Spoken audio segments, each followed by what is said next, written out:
I'm Joy Parnell, the Student Coordinator of Chaplains at Emmanuel College, and I'm backstage with Nate Sally and Matt Butler of NewSong. And today I'm going to ask them a couple of questions for our Student Life website, the Spiritual Lives page.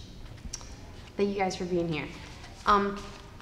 Looking back on your college days, what do you find was the most difficult transition for you? The most difficult transition coming out of college?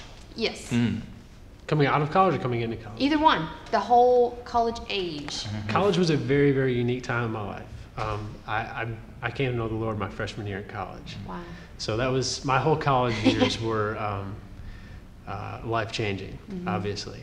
I went to Michigan State University my freshman year, and out of 60,000 students, I was roomed with 7 other guys who were all Christians.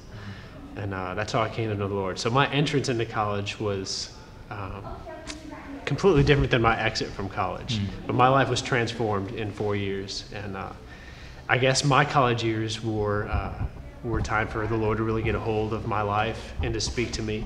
And as long as I stayed in the Word and found His will, you know, He was faithful to speak to me and to guide me in the right direction, you know. That's awesome. It's good.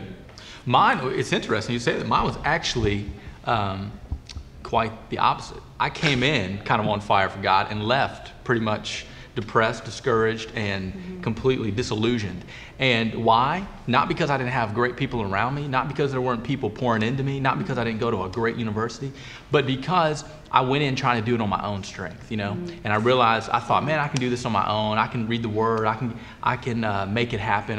And it's like, hey, it's not by our might, it's not by our power, but it's by the Spirit of the Lord. And I didn't know that. I didn't know that, man, when their fear rose up, I didn't know the Word to set me free, to say, hey, listen, God hasn't given us a spirit of fear, but of love, power, and a sound mind. I didn't know those truths. And so I tried to do it on my own, man, and I just got killed. And thank goodness, though, man, a great group of people got around me and didn't care about where I'd been, but they're all about where I was going, you know, and they were embraced me, and they saw me for who I could become in Christ, thank goodness, and God sent them at the right time. And so that was kind of where I was at, and I don't wish that on anyone. As far as college age, it sounds like you guys come from very opposite sides of the spectrum. So what advice would you give to students here at Emmanuel, spiritually, relationally, or academically, on how to deal from both of your perspectives? For me, at least, I think a lot of it is staying focused. I don't think coming in as a freshman or a sophomore, you necessarily need to know exactly what's going to happen, you know.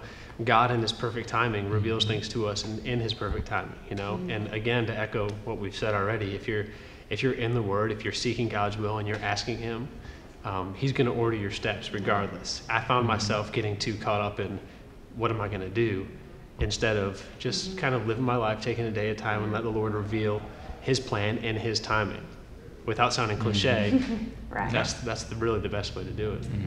Yeah, His timing's perfect, and it's such a great thing. We're not selling something, we're not selling ourselves. And I had to get to that point where I realized, you know, it's not about who I meet, it's not about trying to meet the right people or go the right places. I'm serving people. And a lot of times, you know, I found in my life, I thought, man, why am I not doing that? Why am I not singing on the platform? Or why, you know, this is what I want to do, or I want to build this. A lot of people say, I want to build an orphanage. And then you ask them, you go, well, do you work with children at your local church? Well, no, but I want to build an orphanage. You know what I mean? Well, you've got to start somewhere, and you've got to just have a heart for it. Sometimes, you know, I always like the idea of it, but I didn't really want to get down and do it. It was just a great idea. And so for college students, for myself included, for everybody, it doesn't matter what age or stage you're at, it's going, listen, if this is what God has called you to, if this is what you sense He's leading you in, and then, man, just serve wherever you're at and get plugged in, no matter where your local church, local community, wherever it is, your neighbors, your friends, man, start serving them and pouring your heart out onto them, and then allow God to lift you up and take you where He wants you with that. That's some great advice. Thank you guys for answering some questions today, and thank you for watching.